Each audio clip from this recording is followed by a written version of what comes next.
If I'm being honest, I ignored the warning signs. I mean, wouldn't you? Sharon was perfect, or at least she seemed perfect at the time.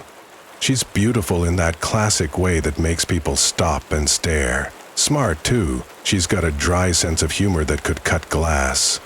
And she knows exactly how to use it.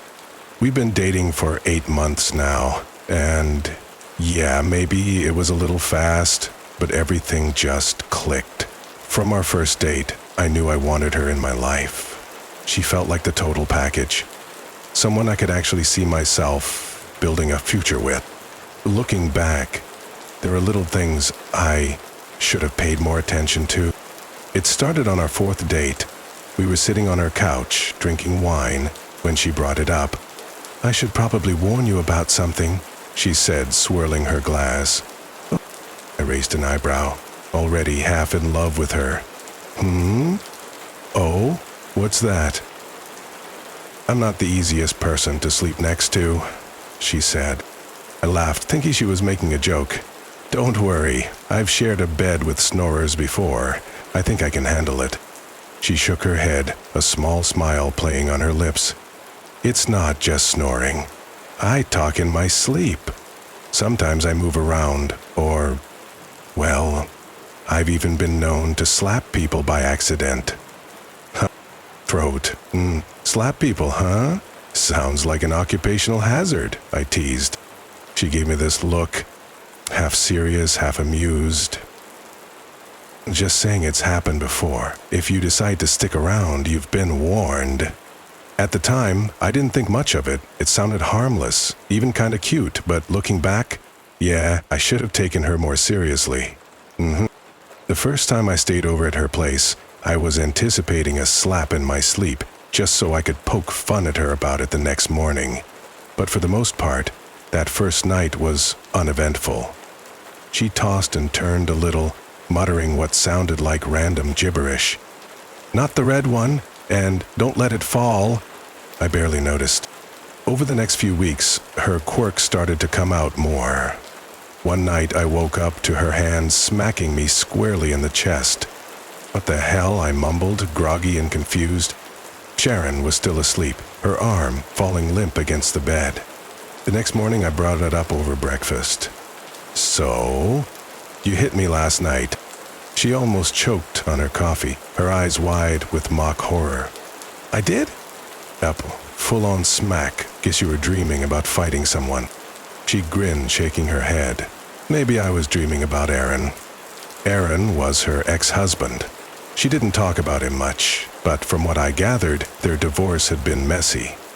The way she said his name, half joking, half bitter, made me wonder if there was more to the story. Still, I laughed it off. At the time, it didn't seem like a big deal. The warnings kept coming, however, in subtle ways I didn't recognize for what they were. A few weeks into staying over, Sharon brought it up again one night as we got into bed. "I wasn't kidding about the sleep stuff, you know," she said. "I know," I replied, pulling the covers over us. "Honestly, it's not that bad. It's sort of adorable." Her smile faltered for just a second. "Just don't freak out if I say something weird, okay?" I gave her hand a reassuring squeeze. "Sharon, it's no trouble, really. I think you're perfect, and nothing you say in your sleep is going to change that." She smiled again, but this time it didn't quite reach her eyes. At the time, I thought it was nothing. Now, I wish I'd taken that moment more seriously. The first few weeks of staying at Sharon's place were normal enough. Sure, she moved a lot in her sleep, tossing, turning, even mumbling, but I figured it was just part of her quirky charm.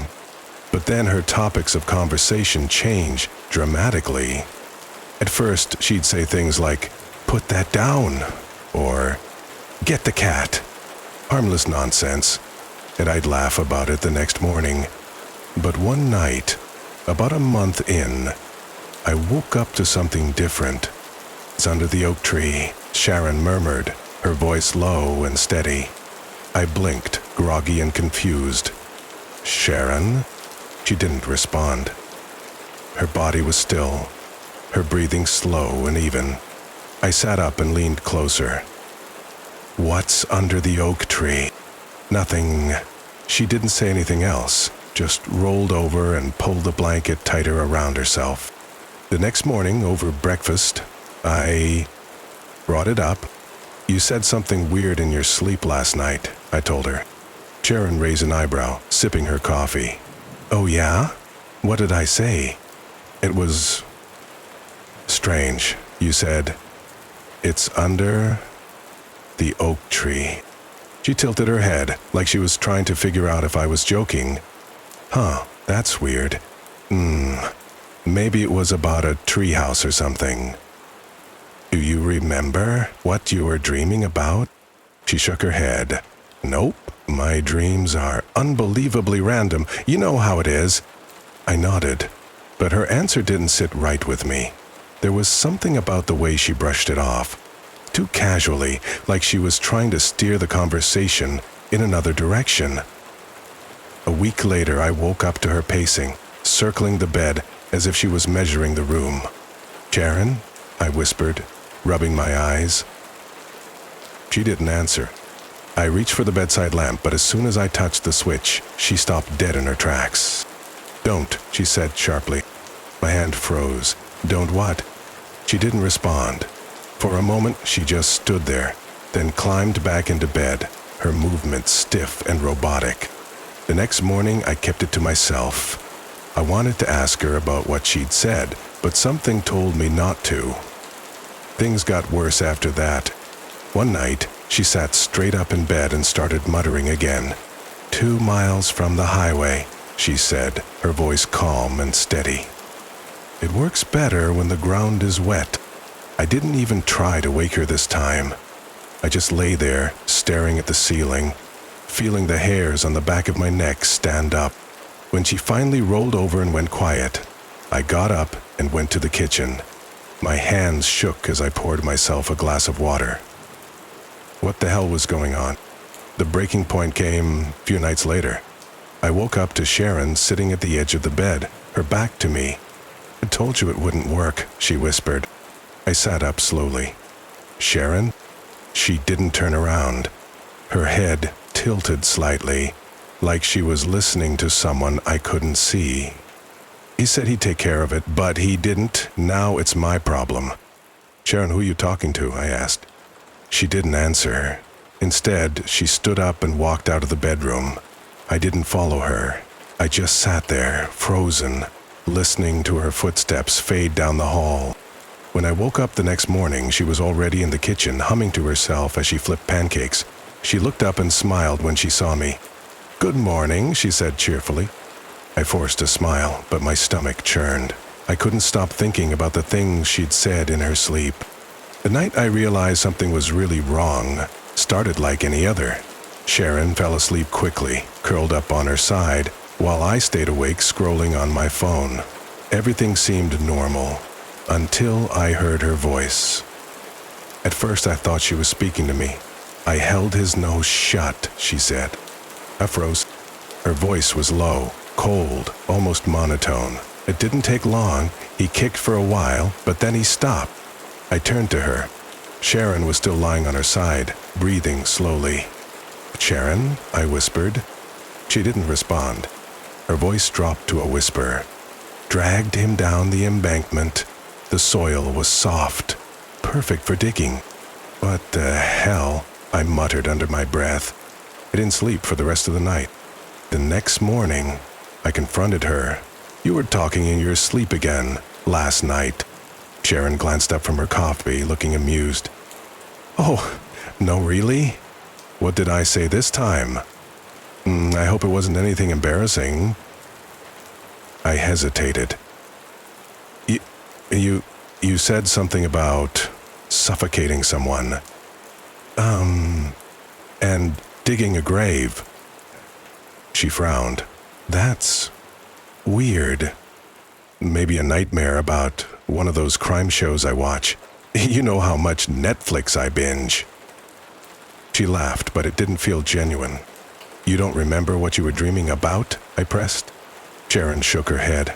No, sorry. Honestly, Chris, I never remember any of my dreams. I nodded, but I suspected she wasn't telling me everything. A few nights later, I woke up to her voice again. "Max Carter," she said. Her tone was calm, detached. I sat up in bed, my skin crawling. "He's behind the old barn," she continued. "The one with the blue door." The name was familiar. Max Carter had gone missing years ago while on a camping trip. His case was still unsolved. The next morning, I didn't bring it up. I didn't know how to, but I couldn't get the name or her words out of my head. I Googled Max Carter's name on my phone. His disappearance had happened in the next county over. There was no mention in the reports of a barn or a blue door, but the other details Sharon had mentioned matched the description of the area where he'd last been seen. A few days later, I worked up the courage to suggest something to Sharon. She was grinning when I first approached. "Have you ever thought about doing a sleep study?" I asked carefully. Her smile faded. "Why would I do that, Chris?" "I don't know, just... You've been saying some really strange things in your sleep. Maybe it's stress or something?" "I'm fine," she said, shaking her head. "You're overthinking it." "What about recording it?" I said, "just so you can hear it for yourself."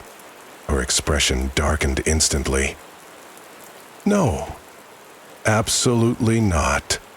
That's a huge invasion of privacy. I wasn't trying to... If you ever record me without my permission, Chris, we're done. I mean it." Our eyes met. I nodded, and we went on with our day. Inside, however, my world was unraveling. That night, after she fell asleep, I couldn't help myself. I propped my phone under a pillow on her side of the bed and hit record. The next morning, while Sharon was in the shower, I played back the audio file. At first, it was just static. Then, around 2 a.m., her voice came through, clear as day. "Nina screamed too much," Sharon murmured. "Fass had to move fast. No mistakes." I froze. Nina, I knew that name. A teenager disappeared 5 years ago, Nina Tully, and her case was still open. No, it couldn't be, I thought. This isn't impossible. I couldn't ignore it anymore. I had to know if what she was saying was true. That afternoon, I drove to one of the locations Sharon had described, a barn with a blue door. It wasn't far, about 20 minutes outside of town. I found it easily enough. The building was old and weathered, its door faded to a dull gray. Behind the barn was a small grove of trees. The soil beneath them looked disturbed, like someone had dug there recently. I told myself to leave, but I couldn't. I grabbed a nearby stick and started scraping at the dirt. I didn't have to dig for long. The smell, pungent and unmistakable, hit me first. Then I saw it. A torn, dirt-streaked patch of fabric, clinging to what I could only describe as remains. I stumbled back. My head swam as I struggled to process what I was looking at. Sharon hadn't been dreaming. I couldn't stop myself.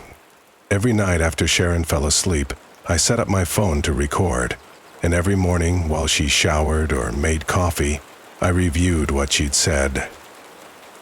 It was always the same.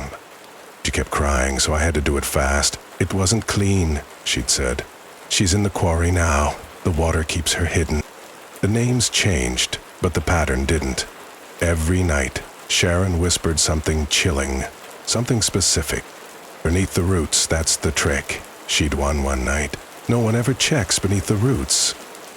Every morning, I woke up more terrified than the last. The audio files piled up, each one a piece of a horrifying puzzle. I couldn't deny it anymore. These weren't dreams. They were confessions. Sharon started to notice something was off. "You've been quiet lately," she said one morning, sliding a plate of scrambled eggs across the table. "Just tired," I muttered, avoiding her eyes. "You're always tired these days," she said, tilting her head. "Is something bothering you?" "Yeah," I lied. "Nothing." She studied me for a moment, her gaze sharp and unblinking, and then smiled. "Okay." After that, I felt She watched me more closely, just waiting for me to slip up. One night, she caught me. I thought she was asleep. I was sitting on the couch, headphones plugged into my phone, listening to the latest recording. I told him I'd take care of it, Sharon whispered in the recording. But he didn't listen. I had to clean up his mess. The sound of her voice made my skin crawl. "What are you doing, Chris?" I jumped, yanking the headphones out of my ears. Sharon was standing in the hallway, her arms crossed over her chest. "Nothing," I said quickly, locking my phone and shoving it into my pocket. Her eyes narrowed. "Were you just listening to something?"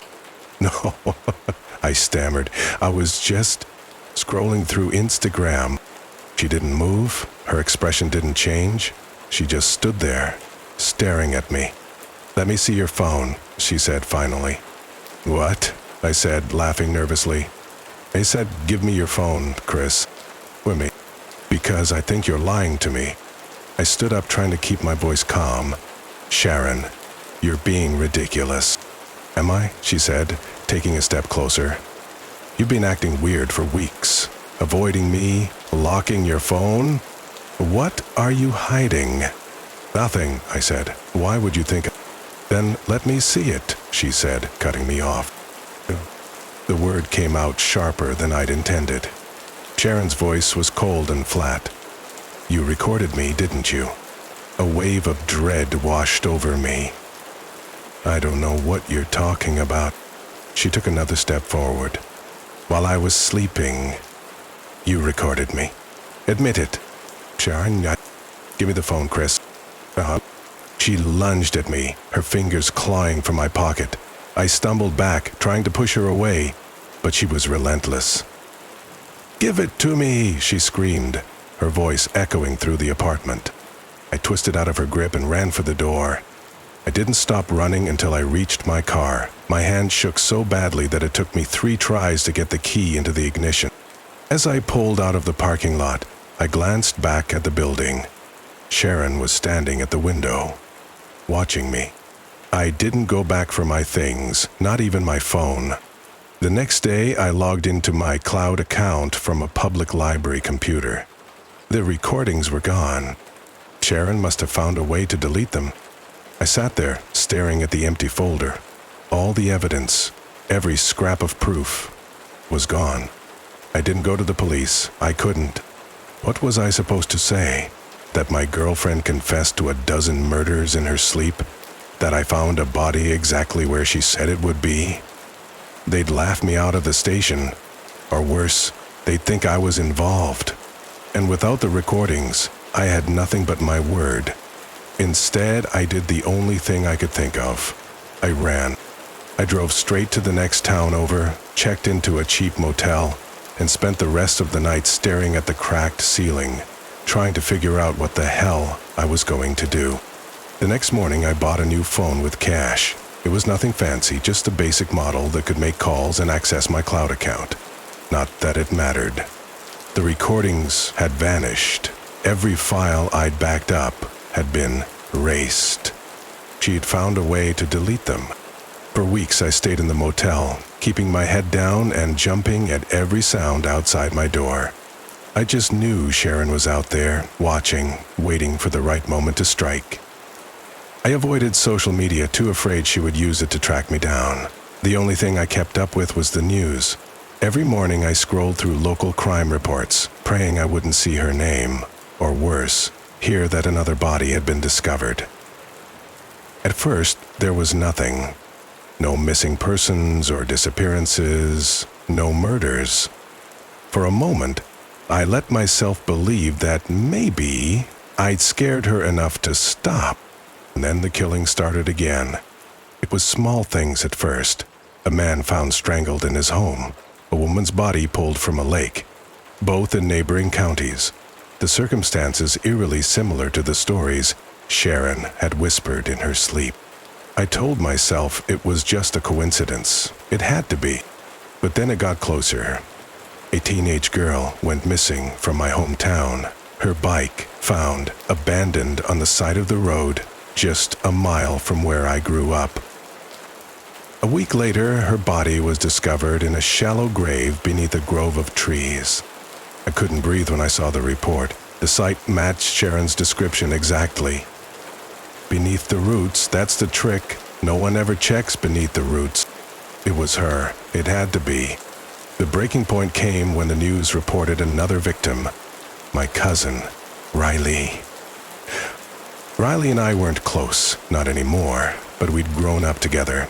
She was the kind of person who lit up every room she walked into, always smiling and laughing. When I saw her name on the newsfeed, I felt like the floor had been ripped out from under me. The reporter said she'd been found near the same grove where the teenager's body had been discovered. They didn't give any details, but I already knew what they weren't saying. I knew it was Sharon. For days I couldn't eat or sleep. All I could think about was Riley.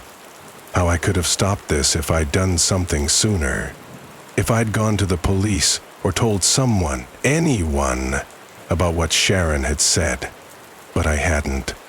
I'd run away like a coward, and now Riley was dead. The guilt was suffocating. I've made a lot of mistakes in my life, but running away from Sharon has to be the worst. I thought leaving would save me. I thought it would keep her from finding out how much I knew. But the truth is, it didn't save Riley. It didn't save anyone. I can't keep this to myself anymore. I don't care if no one believes me, or if people think I'm crazy, even if it put a target on my back. I have to tell someone, have to do something. For days I've sat here, trying to find the right words. Words that might make someone believe me. Words that might stop her. But the truth is, I don't think it matters anymore.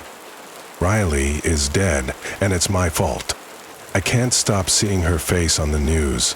I can't stop hearing my mom's voice on the phone, shaking as she told me what happened. I could have done something. I could have stopped Sharon. But I didn't. I ran. My hands are shaking. My head is pounding, and my chest feels tight. But I have to get it out. I just need someone to know. Her name is Sharon. She's smart, beautiful, perfect on the outside. And she's a murderer. She's confessed to everything. Max Carter, Nina Tully, all of them. She described how she did it, where she buried them. I thought it was just dreams at first. God, I wanted to believe it was just dreams. But I found one of them. I dug where she said to dig, and there he was. I tried running. I thought if I stayed quiet, she'd let me go, but the killings never stop. I suppose I want someone to know the truth before she finds me. Because she will. It's just a matter of time. There's a noise. I freeze, my fingers hovering over the keyboard. I hear the sound of glass breaking, of footsteps, slow and steady, coming from the kitchen. A wave of nausea overwhelms me. I grab the gun from my nightstand, my hands trembling so badly I nearly drop it. Oh God, she's here. I don't know if I'll make it out of this. If I disappear, you'll know why. If anyone finds this, please, don't let her get away with it.